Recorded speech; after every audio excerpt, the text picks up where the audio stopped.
Hey everyone, I'm here with a 2013 Chrysler 300S all-wheel drive, and today I want to do a full in-depth review on this vehicle and show you guys some of the features and as well as the interior and exterior amenities that are included on this car. Alright, so stepping around to the side of the vehicle, we see that we have 19-inch wheels here.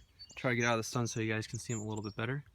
19-inch wheels with P235 55 R19 tires. These tires on this car are actually relatively cheap since the dealer that put them on was probably trying to save a buck or two. They're Fusion, what are they? Fusion Tourings, so they're pretty cheap. Otherwise though, you know, the car is just very sharp. It's a very big car. It measures almost 200 inches in length, I believe. So it's a big vehicle, but you know, driving behind the wheel, the ride is quite good, and the body lean is actually kept to a minimum in this sport model. So it's actually it's fairly nimble for a car of its size. So stepping into the vehicle, the first thing you got to do is just reach your hand inside the door handle. It automatically unlocks because it has a keyless go system. You open up the door. Black interior. Shutting the door. Very solid sound. In fact, it's probably one of the most solid sounding doors I've ever heard. I really like it a lot. What I'm going to do to keep out some of the glare is just move the sun visor over here, so that way you guys can see a little bit better inside the vehicle. Alright, let's start this baby up. You just got to put your foot on the brake and push the start button to start. So that's a familiar chime from a lot of Chrysler vehicles, just reminding you to put on your seatbelt. Basically, so if you start the car, I think with your seatbelt on, it won't make that noise. Alright, so another thing I really like about this car is just the sound of the door locks. They sound really beefy and like almost like a machine gun being loaded. So that's pretty nice. And you don't hear them too much from the outside. This is a very well insulated car. Going along to the center dashboard, this 8-inch touchscreen system, the Uconnect 8-inch touchscreen, just dominates kind of the whole center console area. Basically, you have all your different functions within this touchscreen, this infotainment system. So when you go into the radio system here, you know, you have different options within there. Let's try to turn down the volume here. So that's pretty nice. And basically, you just can tune your radio stations, browse, use satellite radio, FM or AM radio. All your presets are along the top here. You actually can get up to 12 presets, which is pretty cool. Not a lot of cars have 12 presets available. Audio functions, like right here, you can adjust your balance, your fade, your equalizer, speed dependent volume, and just like, you know, organizing files that you stored on your on the hard drive of this sound system. If you want to kind of organize it by name or album title and things like that, you can do that too. Going into the player settings, you can select a source. You can do SD card, USB. It has a single disc CD player as well as an aux port. The USB doesn't work super well on this car, so I just usually stick to the aux port. At any time, you can always select to have the map like work, which is pretty nice. So that's always available if you want to know where you are, no matter what screen you are in on this infotainment system. Under controls, you can basically you can turn on your heated seat for your driver and passenger side, as well as turn the screen off if it's annoying at night and you don't want it on, or during the day, whatever you choose. If you have a comfort package or the luxury group package, you're going to have the heated steering wheel option right up here above the screen off button, so that'll be an extra feature that the car will have. Climate system is right here, but if I turn it on, you can see all the different options that are available. Max AC turns on recirculation, air conditioning, recirculation within the vehicle, front defrost, rear defrost. You can sync the temperatures, or you can keep them unsynced. So, you know, if I set this one at 65 and that one's on low, if I hit sync, it's going to sync it to whatever the driver is, so it's going to go to 65. You can turn your fan speed on right here by just scrolling up with your hand, or by tapping the fan speed buttons right there, or by using the climate control buttons down here, which is pretty nice. You have your navigation system. It's based on a Garmin setup. It also has Wi-Fi connectivity, which is pretty nice. You can view the map. You can go like where do you want to go, and these are your different options that you can choose within the Uconnect system for your GPS functions. Now, within phone, there's a bunch of different options. However, the Bluetooth system in this car does not work, so I won't be able to give you guys a in-depth review on how this works. I've heard it's pretty good from others that have this car, but I need to get this fixed before I can show you guys a little bit more on how the Bluetooth hands-free works. Under More, you have your Sirius Travel Link. So if you have Sirius Satellite Radio, you can look up all these different things within your area, which is pretty cool. And if you go into settings, you got tons of different settings in here. You have forward collision warning, park assist, blind spot alert, park view camera, rain sensing wipers, hill start assist. Lights, you got different options for all your lights here. So that's pretty nice to have. You can have auto dim high beams, so the car will actually dim the high beams if a car is approaching, or if you're approaching the back of another car in front of you, so that it won't blind anybody. Doors and locks, comfort, and remote start. So this car has remote start like most Chrysler 300s, which is pretty nice. You have your Bluetooth phone settings, and this would normally work if the Bluetooth audio module was working. So, however, it's not in this car, so it's not going to work in the settings menu either. So some different Sirius satellite radio options as well. And that kind of covers the whole Uconnect system. Pretty easy to use. Touchscreen is super fast. This car has 91,000 miles. It's almost 5 years old, and it works pretty flawlessly. Going along the interior of the car, we see that we have a soft touch dashboard all the way around. You have this kind of faux carbon fiber plastic trim on the dashboard with this glossy piano black finish that's just below it. I think the piano black looks really nice. I think the dashboard looks really nice and pleasing, especially a lot of people tell me that this car looks really nice inside. However, I wish that this faux carbon trim was just a little bit more substantial and not as thin, because it just feels, a little bit chintzy, and I think that it could be a little bit more upscale, especially in this door flap, which makes a lot of noise if you press on it. It should be a little bit smoother, I think. Climate controls, these are the hard buttons, as well as some of the audio functions. So you have audio on the left and right, and you have your stability control off button, which I believe turns off the stability control all the way, because this car drifts in the snow quite a bit. Traction control light doesn't flash even when you're drifting, so I'm pretty sure this turns it all the way off. There's your rear defrost, your front defrost, other climate control setting buttons, and your hazard lights right here. Going along the center console again, we have this monostable shifter. So in order to shift from like park to reverse, you just got to go back one. That puts you in reverse, and then your backup camera will come on. And this display is a little bit grainy. I'm not sure if the screen, if it's the screen resolution that's not quite good enough, or it's the camera itself. But you can see kind of what's going on, and on a clear day like this where it's really sunny, the display is actually really useful. If it's dark out, you can still see pretty well. If you can't, then there's going to be rear park sensors that'll also do the same job. As you can see up here, it kind of shows you what's going on as far as distance from other objects around you. And then to put it in neutral, you just push it back one more time, and then drive one more back. If you want to go into sport mode, which sharpens the throttle response as well as quickens the upshifts, it makes the car just more alert. It actually increases the steering effort just a tiny bit as well, I noticed. You just got to push it back once, and sport mode will come on in the dashboard right here. And then if you ever want to go back into just normal drive, all you got to do is hit drive back one more time, and then it will go back into drive. So that's how you switch from drive to sport mode.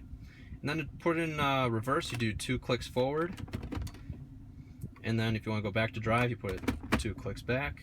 And if you want to go into park, just push it all the way forward and hold it for just like a split second, and it will go into park. Anytime that the car is turned off, it switches to park automatically, so that's really useful as well for a safety. Also, at any time you can use the paddle shifters on the car, and it actually is fairly responsive. Like, they downshift within about a second of you pressing the paddle, so it's not like it waits or anything like that.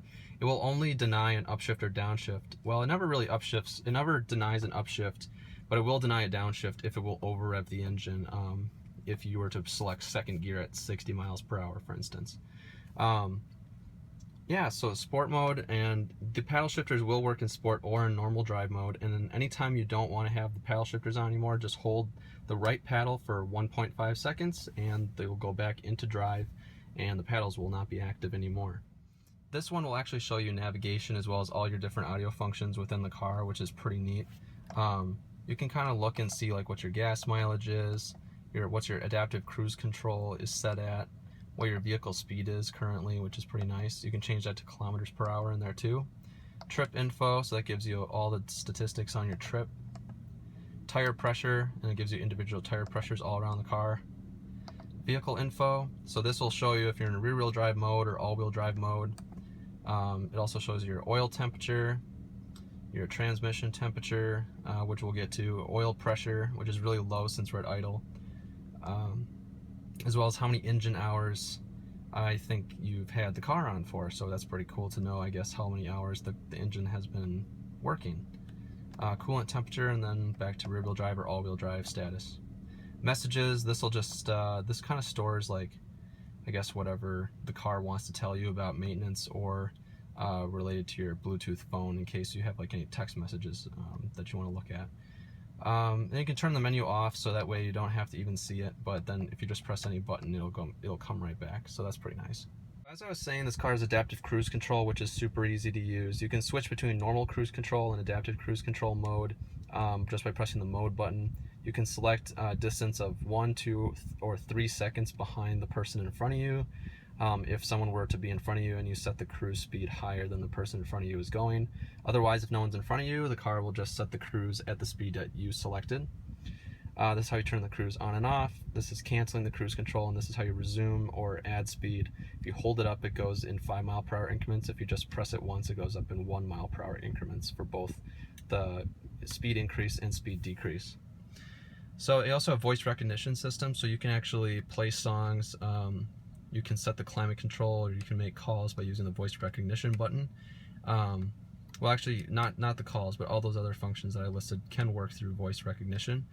However, if you want to use actually the Bluetooth audio system for your phone, then you're going to want to press the phone button. This is how you select different menus within the center cluster on the dashboard, and then press back in order to get back to like a main menu. So if you were to go into a menu like fuel economy, you got to press back in order to go back to the main menu. In this car, you also have a sunglass holder up here with some soft touch materials in there to keep your glasses from getting scratched. You have a dome light here, but you also have a secondary dome light up here, which is pretty nice. I think they call that a spotlight. So that's pretty nice to have on the driver and passenger side. And you also have this massive panoramic roof that comes as a separate option. I believe it's like $1,200 when the car's new. And that's just very nice to have. You can actually open up the whole sunroof, and it goes underneath the pane behind it. And you also have this deflector up here to keep wind noise to a minimum when you're driving at high speed. And then it will close. You can also vent it as well, which is pretty nice. It's one touch in operation. And if you want to shut the shade and you don't need any more light within the cabin, you just close the shade right there, and that thing will just close right away. The cup holders on this car are also very accommodating. If you have one of the other luxury group items, you'll have heated and cooled cup holders for the 2011 to 2014 model year, which is pretty nice. And also, this is a good place to store your phone right between here. You just slide your phone in there, and that's kind of like a little hidden feature that no one really sees in this car. And the cup holders in the back seat and the rear armrest are actually lighted, so we'll check that out when we see the back seat. Alright, so let's take a look at the back seat. The rear doors do not have infrared sensors on the back of them, so if you want to open the door and unlock it, you have to go to the front door first, and then you have to open up the back door after you unlock all the doors using the inside controls. You can also program it so that when you unlock that door with your hand, it'll unlock all the doors at the same time as well. So getting in the car, it's making a beeping noise because the proximity key left the car, but since I'm back in, we're all good. So I actually haven't sat in this car in the back seat quite a lot at all since I bought it. And you know, actually I got a pretty good amount of knee room here. I got almost 4 inches of knee room behind myself, and I'm 6 feet tall. So you got plenty of room back here. It's not quite as roomy as you might expect for a very large sedan, but nonetheless, like for any trips, if you don't have to cross your legs, this would be plenty of room for just about anybody. You also have center climate control vents right here, which is pretty nice. You also have a 12-volt power outlet that you can flip up. So or you just pull out. Actually, you want to flip down, and that will actually you can charge all your phone or electronic devices using that. You have a fold-down armrest right here with center storage, which is pretty nice. And the cup holders back here are actually lighted at night, so that's pretty cool that Chrysler incorporated that into the cup holder design. This does not have a center pass-through, but it does have fold-down rear seats, 60-40 split, so that works pretty well. It's very roomy. You can fit 3 people across in this car. This is quite a spacious car. It's not quite as roomy as, let's say, a Toyota Camry or Honda Accord, or especially a VW Passat. VW Passat is definitely bigger inside than this car, but it's still very accommodating, and it's very wide and spacious feeling. All right, so let's check out the trunk here. All right, so another thing about this car is it has a 554 watt Beats sound system. That's denoted by the Beats symbol that's down here on the center console, or on the door right here. And that also has a subwoofer in the trunk that I'll show you in just a second. So opening the trunk, you can press the button right here or the button on the trunk lid itself. So coming around to the back here, you see you got the big subwoofer for the Beats sound system. It's pretty nice to have. You also have some different cards here. That's some crap that I have from Germany when I visited. But this is a very easy to use trunk system too. It's well lined. It has plenty of room. It's a little bit shallow. Opening could be a little bit bigger, but it's not too bad. The lid is very easy to open. It actually opens up with it just pops right open as soon as you press the unlock button.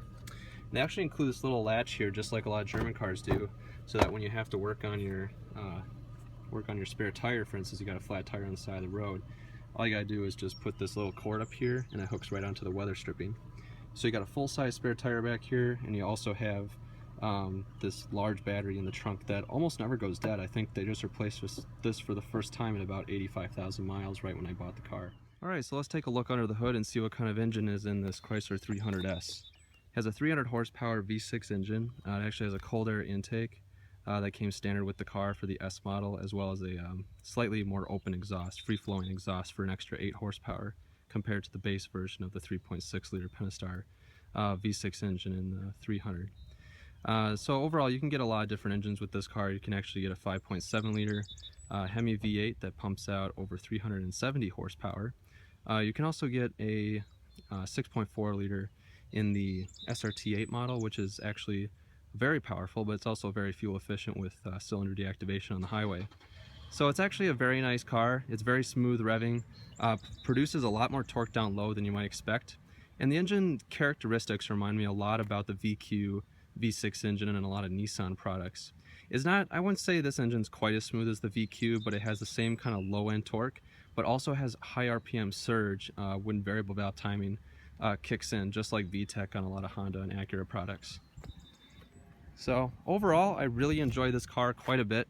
I think it looks really stylish and really cool, especially with the LED daytime running lights out there in the front.